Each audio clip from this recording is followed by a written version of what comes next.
Olá, este é mais um Andamentos, um programa que de vez em quando vai saber a relação que pessoas muito conhecidas ou completamente anónimas do público português têm com a música. Nós hoje vamos falar com uma pessoa muito conhecida, o professor Rosado Fernandes, e vamos entrar em contacto com ele num dos seus locais de trabalho.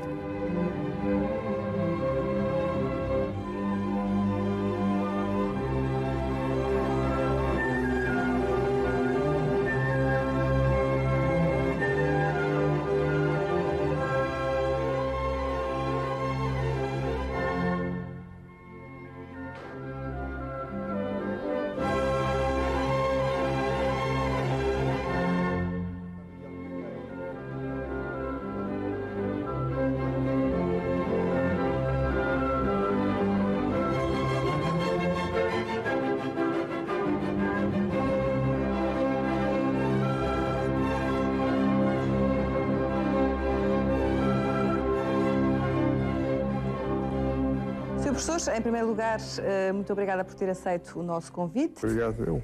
E eu penso que, sendo irmão da cravista Cremilde Rosado Fernandes, a música em sua casa, desde pequenino, foi algo com que lidou sempre vulgarmente.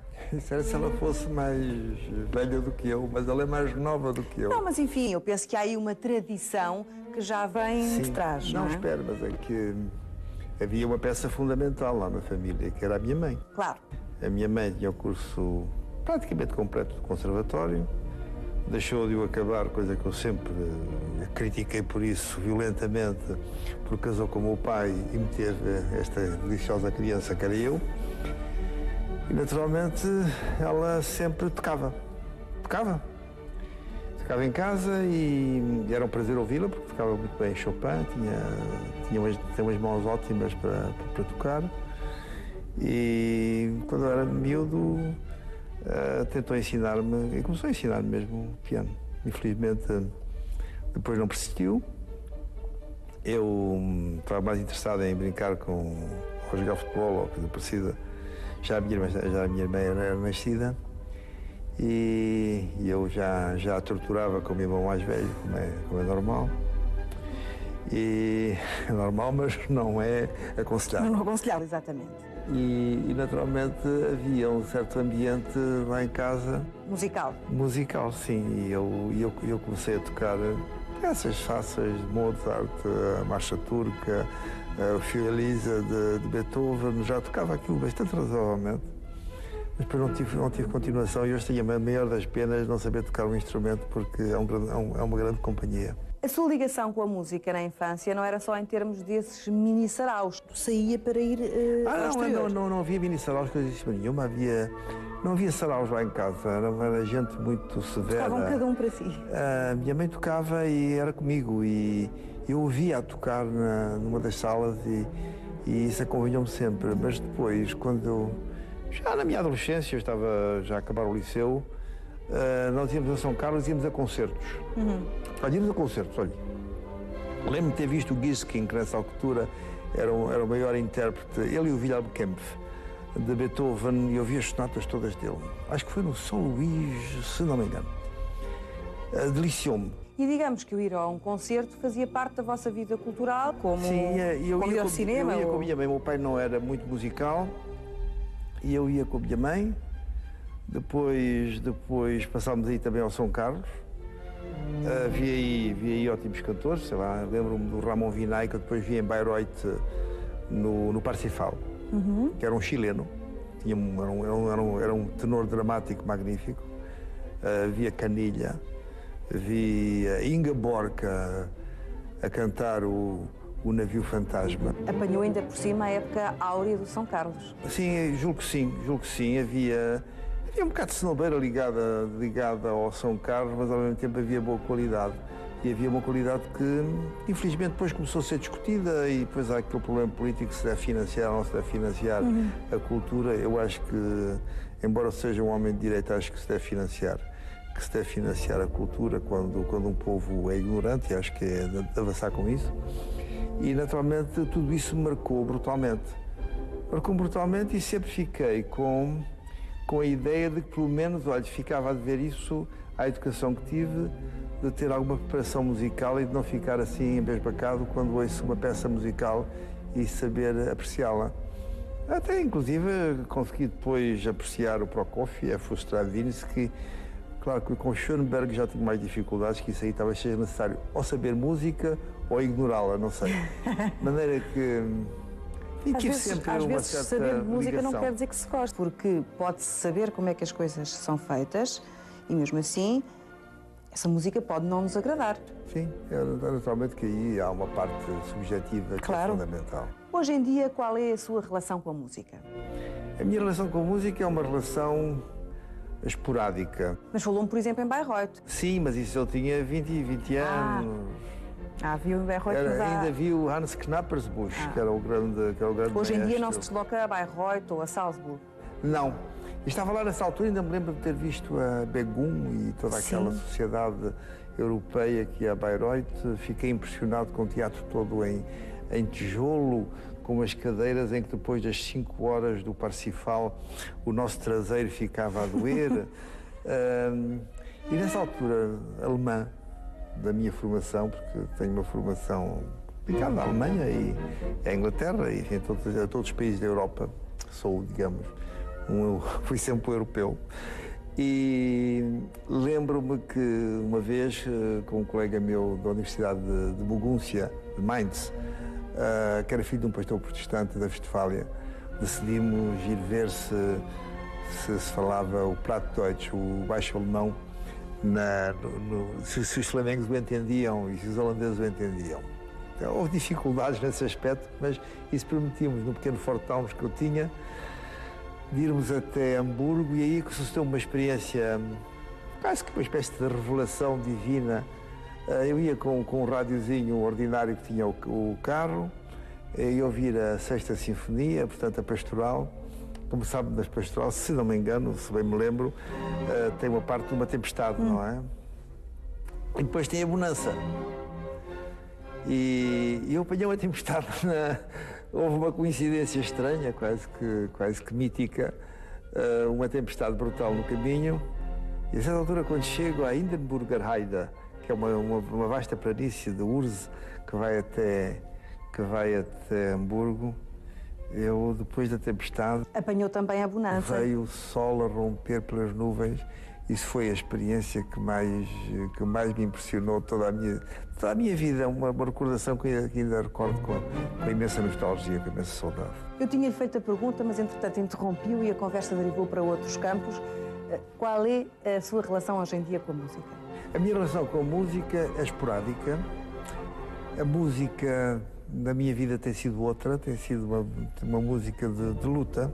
Seria mais acompanhada pela heroica, não pela pastoral, que eu pedi que você escolhesse para me acompanhar como recordação. Recordação. Foi uma época de luta em que muitas vezes não tive tempo para ouvir música clássica.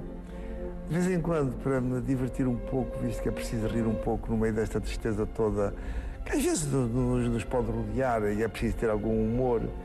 Ouço um cancionista, o Jorge Brassens, que tem textos extremamente irreverentes e anárquicos, não é? Que, como um bom burguês, me agradam imenso, não é? Sei lá, em que ele faz troça dos governantes, faz troça da polícia, faz troça da ordem, faz troça de tudo.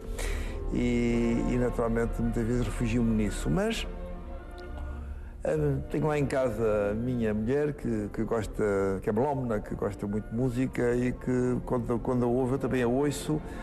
Muitas vezes devia ouvir mais porque me fazia bem ao espírito e talvez me acalmasse.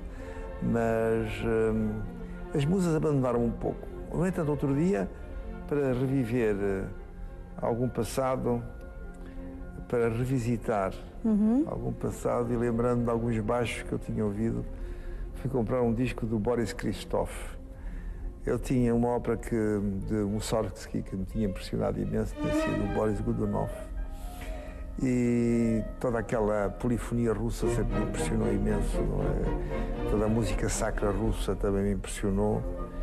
E eu, como agora no Ocidente parece que tem menos hormonas, dizem os médicos, outro dia eu ouvi um professor da Faculdade de Medicina dizer que nós agora tínhamos menos hormonas do que tínhamos aqui há 30 ou 40 anos devido àquilo que se come.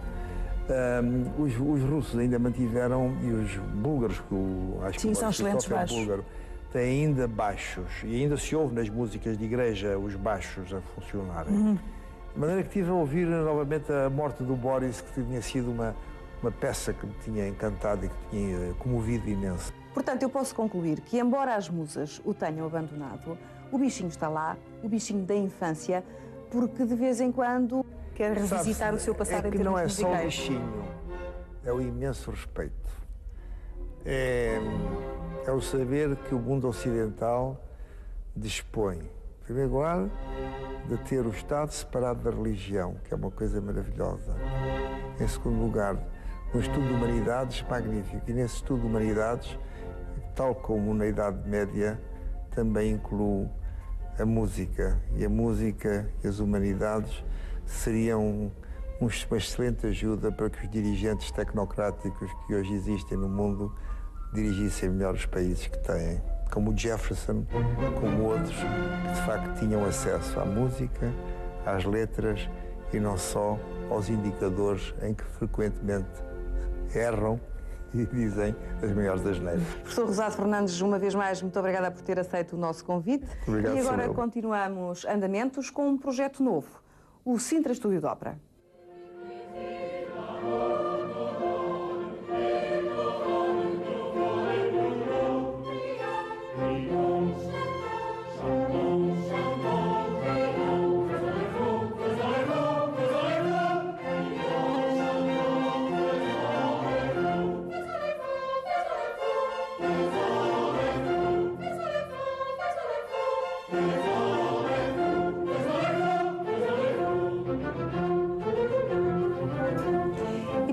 Do Sintra Estúdio de Ópera, eu convidei o diretor deste projeto, Miguel Anastácio. Miguel, obrigada por estar connosco. Nós acabámos de ver imagens da estreia deste projeto com uma ópera de Gluck, L'Ivrogne Corrigé. Vamos esclarecer posições. Vocês assumem-se como um grupo amador. Exatamente.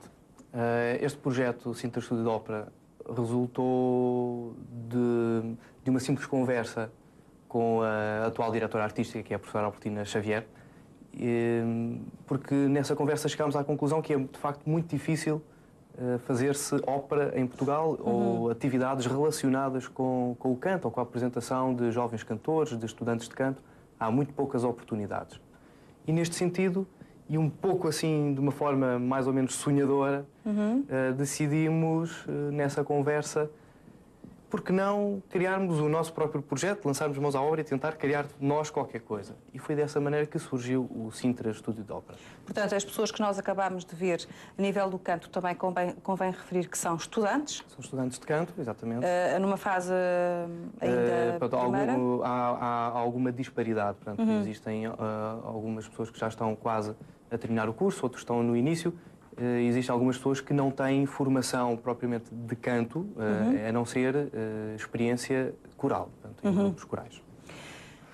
Vocês têm como objetivo, obviamente, divulgar a ópera. Portanto, de uma forma amadora, visto que são um grupo amador, mas, no entanto, eu reparei que tiveram a preocupação de ter uma orquestra, porque podê-lo iam ter feito com uma redução de piano. A nossa ideia original era exatamente apresentarmos com pequenos agrupamentos de câmara, ou um quarteto de cordas, ou mesmo um piano, redução para piano. Felizmente tivemos a oportunidade de ter uma reunião com o maestro Miguel Graça Moura, da Orquestra Metropolitana de Lisboa, com quem já o Progresso Clube, que é uma instituição onde nós estamos sediados. E que vos apoia, não é? Que nos apoia também em grande medida, portanto é ali que funciona a nossa casa. Essa instituição já tinha um acordo firmado com a Orquestra Metropolitana de Lisboa, nomeadamente como fazendo parte do roteiro de concertos, e já tinha também o seu grupo coral participado no Dia Mundial da Música com a Orquestra Metropolitana de Lisboa. Dessa razão, portanto, já tínhamos algum relacionamento mais estreito e foi mais fácil estabelecermos este contacto para avançarmos para este projeto. Foi importantíssimo o apoio que o mestre Miguel Graça Moura deu ao projeto, porque entendeu exatamente que, por ser um projeto isento, digamos assim, dos condicionalismos, do profissionalismo, não é? Sim.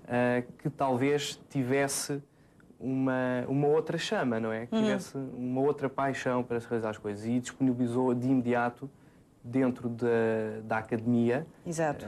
Alguns alunos para poderem fazer parte da orquestra. O sítio onde vocês vão atuar será sempre aquele onde atuaram? Não, nós de facto decidimos fazer ali a estreia, porque aquela é a nossa casa, não é? Sim. É a nossa sede, digamos assim, e tínhamos ali as condições mínimas indispensáveis para podermos fazer ali o espetáculo.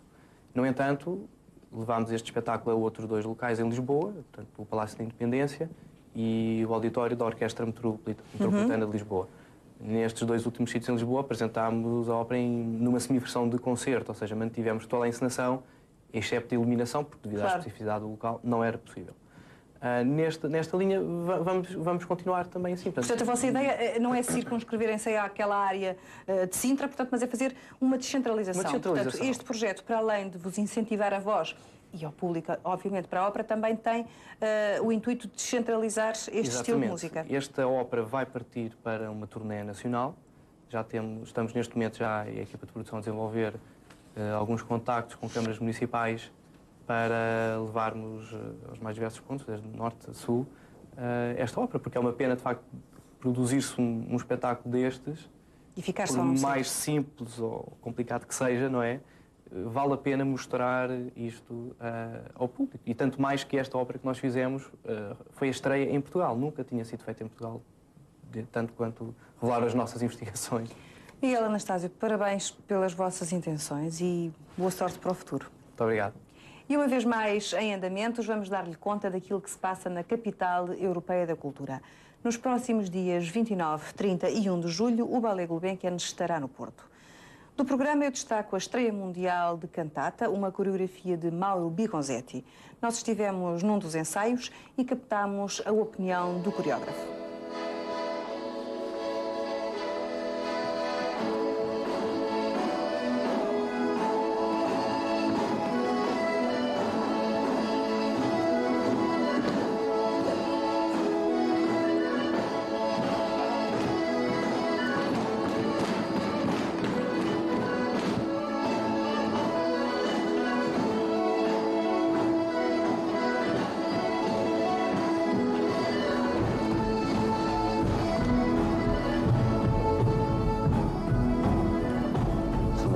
Estou muito contente por estar em Lisboa, mas estou ainda mais feliz por estar a trabalhar com esta companhia, que tem bailarinos extraordinários e um ambiente fantástico para criar um bailado como este que estou a fazer.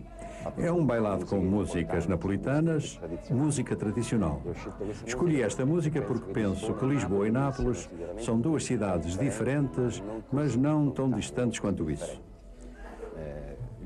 O sol, a luz, as cores, as pessoas, a atmosfera. Aqui em Lisboa, sinto-me quase como em Nápoles, a ponto de dedicar este bailado a toda a napolitanidade e a todos quantos vivem em Lisboa. Esta geminação cultural, a música, a atmosfera, a luz, foi o que mais me inspirou. Espero que seja de vosso agrado este trabalho.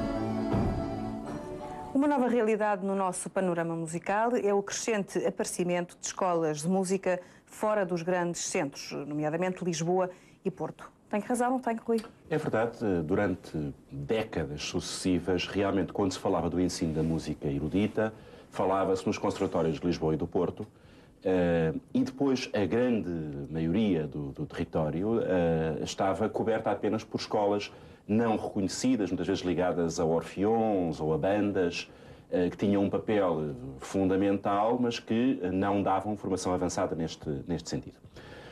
Esta situação começou a alterar-se, sobretudo, a partir da década de 60, com algumas escolas que começaram a aparecer, em Coimbra, no Algarve. Depois, a Fundação Gulbenkian apoiou a criação dos conservatórios de Aveiro e de Braga. Apareceu, por exemplo, a Academia Santa Maria de Vila da Feira, e pouco a pouco foi aumentando o número dos conservatórios regionais, que eram cerca de 20 por alturas do 25 de Abril. Portanto, era uma rede ainda mínima. No fim da década de 70 e ao longo dos anos 80, este número foi crescendo exponencialmente, e quando chegamos ao fim da década de 80 já eram mais de 50 os conservatórios e academias de música. A explosão continuou pelos anos 90, nós hoje em dia andamos muito perto das 80 escolas reconhecidas. Quando eu digo reconhecidas, significa que têm um alvará concedido pelo Ministério da Educação, que têm cursos aprovados, que têm professores escolhidos, e depois, a par com esta rede muito grande já de escolas reconhecidas, há um número, digamos, que ninguém sabe avaliar, de escolas não reconhecidas que fazem ainda um papel, digamos, de iniciação amadora, que ensinam guitarra elétrica, órgão eletrónico, aquelas coisas assim que cada vez mais é procurada. É claro que esta rede é ilusória, porque se fossem escolas de facto de formação vocacional, seria já um número muito considerável, mas na maior parte dos casos nós vamos acabar por ver é que a ausência quase completa da música da rede de ensino geral faz com que a esmagadora maioria dos alunos destes conservatórios regionais vão ainda à procura de luzes, enfim, gerais sobre música, mas não são futuros profissionais, e portanto o número de profissionais de música que saem desta rede ainda é, apesar de tudo, reduzido. O que não acontece com as pessoas que saem das escolas profissionais de música, que também é uma coisa que apareceu, enfim, recentemente no nosso panorama. Essa é uma realidade nova, uma realidade engraçada, porque no fundo começou com, digamos, um truque esperto à portuguesa, que foi aproveitar o quadro de apoio comunitário que apoiava a formação profissional, a criação de graus intermédios profissionalizantes, para enfiar nesse programa um certo número de escolas que estavam, digamos, entre a iniciação e os estudos superiores. E o que é certo é que esse truque, entre aspas, deu resultado, e as escolas profissionais que têm um currículo muito intensivo de formação musical, que, portanto, não tem aquele esquema de o aluno que vai ter umas aulinhas ao conservatório, mas que no fundo está a estudar no outro lado, que juntam as duas formações, que têm um ritmo, de facto, muito exigente de trabalho, criaram resultados esplêndidos. E escolas como a Artave, como Espinho, como Almada, como Viana do Castelo, têm tido resultados muitíssimo bons e têm sido responsáveis pelo fornecimento depois ao ensino superior de um bom número de jovens músicos de qualidade, muito embora seja um problema pensar o que é que vai acontecer quando desaparecer o quadro de apoio comunitário e como é que estas escolas se vão reinserir no sistema normal, digamos.